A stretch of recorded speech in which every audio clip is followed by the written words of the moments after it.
Hello, and welcome to TekBoost TV. I'm Jaime, and today we're going to activate Windows 7 using an OEM key provided by the manufacturer.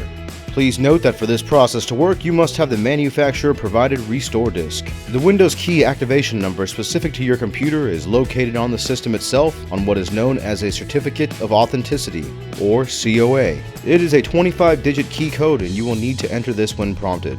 If you are installing Windows 7 onto a laptop, the COA will be on the underside of the laptop or possibly under the battery. If you are installing onto a workstation or desktop, the COA will be on top of the system. To begin the install process, place the disk into the optical drive and use the option to boot to that drive.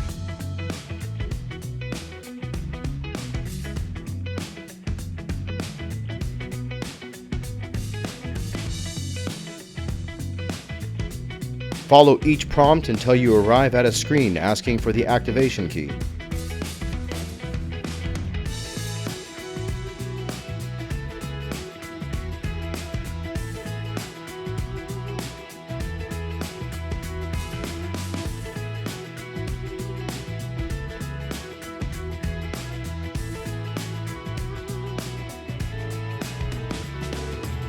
Type in each of the 5 sets of digits and Windows will check to ensure it is valid.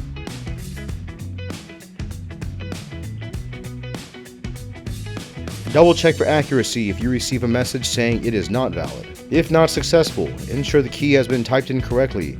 If you still receive this message, please be sure to contact us via phone, email, or our help chat. All links are available below. If the key code is entered correctly, Windows will move on to the next portion of the installation phase, and you are finished activating Windows 7. Please check out our how-to videos covering processor, memory, hard drive, and other component installation. If you have found this helpful, please hit the like and subscribe buttons below. We welcome suggestions on how to make these more useful, so please don't be shy with requesting additional content.